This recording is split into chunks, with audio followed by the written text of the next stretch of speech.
Shalom. I'd like to give all honor, praise, and glory unto my power. Yahweh, Ba'ashem, Yahushua. It's a quick lesson, real quick, and I'm gonna just title this First Peter, all right, 5 and 8, all right. Which let me go there.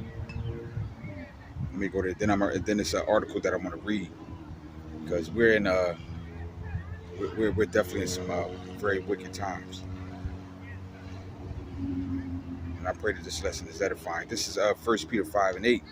Be sober, be vigilant, because your adversary, the devil, as a roaring lion walking about, all right, seeking whom he may devour. All right. So let me read this article real quick. I pulled this up. All right. This is from the BBC.com. It's about 4 days ago. All right.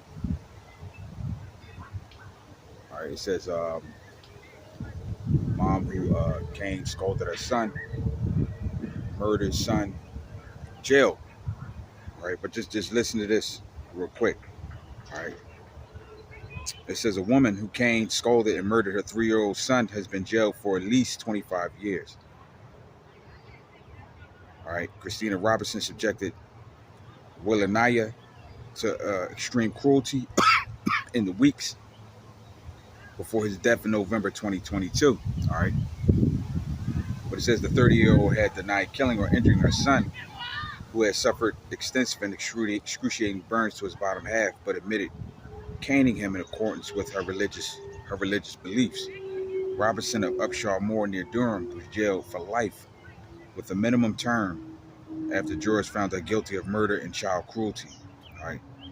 The trial had Willanaya, who had more than 60 injuries at the time of his death, was regularly and violently punished by his mother, including in being forced into a bath of scalding hot water 18 days before he died. Robinson, who was originally from Tamworth, Staffordshire, told jurors she was following the teachings of her religion, all right, the Black Hebrew Israelites, which preached punishing children. All right, prosecutors Richard KC said her actions had been sadistic, with extreme cruelty, and Wayland was subjected to ritual and persistent beatings. He said the boy was repeatedly struck with a cane even while he was seriously injured with burns. All right, now in no way, right, or am I advocating, all right, what happened to this child at all, and she got what she deserved. She got the just punishment. All right, no way am I advocating anything, any type of harm to a child at all. I'm not justifying what she did at all. But what I will do, all right, I will defend the gospel, all right, because number one, the media has a way of spinning a narrative, all right, so to speak. Yeah, what she did was wrong. She got rightly punished for it, all right, in accordance with the laws of the land, all right. But at the same time, all right, scriptures don't talk about ritual and persistent beatings. All right, that's not scriptural. All right, neither is the term Black Hebrew Israelites. All right, because there's no such thing as black. All right, all right, we are the only thing that the Bible mentions is Hebrew. All right, and Israelites. All right, but let's get some scriptures. Let's get some scriptures on correcting your child. All right, this is Proverbs 29:17. Correct thy son, and he shall give thee rest. Yea, he shall give delight unto thy soul. So yes, you're supposed to correct your child. All right, all right. You're supposed to correct him. Hey, and if you don't, right, the world is going to correct him. All right, but not abuse them, so to speak. Is what she did. Proverbs 29:15. The rod and reproof give wisdom, but a child left to himself bringeth his mother to shame. All right, a rod and reproof. All right, if you're gonna scold the child, all right, you got to reprove him. Why? You got to make him understand. All right, why he's getting a rod to him. All right, he's getting a spanking or whatever the light term you want to call it. Then you got to let him know why. That's what gives wisdom to a child. All right, and that's what sets boundaries for them not to do certain things. Proverbs 22:15, foolishness is bound in the heart of a child, but the rod of correction shall drive it far from him.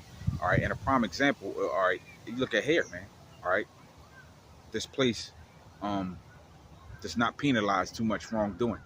All right, in most of these places, all right, they incentivize wickedness. So now you breed monsters.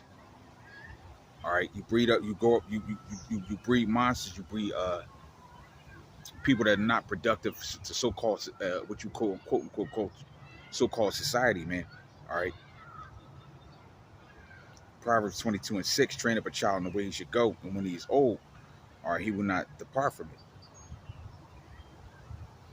All right, let me read this. Colossians 3:21. Fathers, provoke not your children to anger, all right, lest they be discouraged. All right.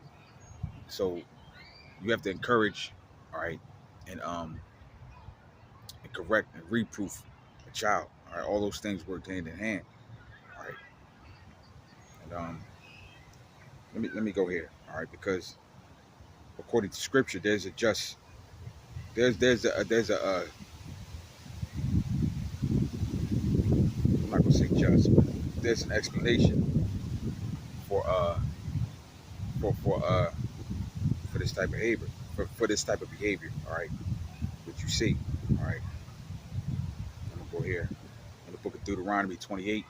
All right, because when you do go into the Deuteronomy 28, all right, it talks about blessings and curses. If you see that from 1 to 15 talks about the blessings that we would receive if we kept the law, but it also talks about, all right, the punishments that our people will receive, all right, if we didn't follow the law, all right, and those things are happening. That these are signs of those things happening today. This is Deuteronomy 28, all right,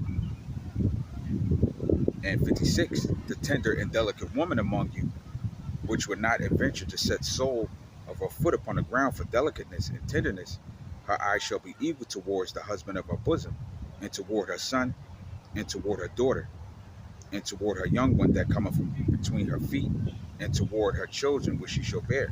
For she shall eat them for one of all things secretly in the siege and straitness, all right, wherewith the enemy shall distress thee in thy gates. All right, we can go back to that 70 AD when the Romans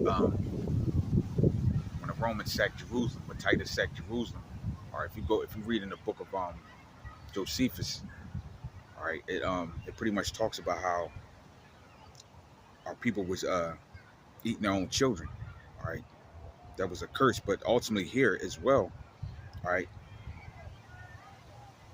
our people are distressed. Period. All over the four corners of the earth. This is captivity. All right, and the Lord set it up that way as a punishment in the form of judgment, man. All right, so when these things are played out, whether people want to receive it or not, man, this is scripture. All right, all right. I'm not, like I said, I'm not advocating what she done, but these are the punishments that we receive when we didn't turn to the when we turned away from the Lord our power, man. All right,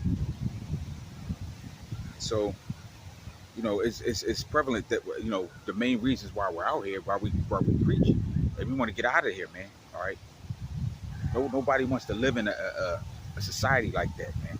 All right, brokenhearted and abused people. All right, trying to survive, man. All right. Matter of fact, let me go here. All right, and Esau is the perpetuator of this wickedness, man. He sets these conditions. All right, he has money for everything else. All right, but for the most part, he don't take care of none of his kingdom is broken down, man. Let me go here.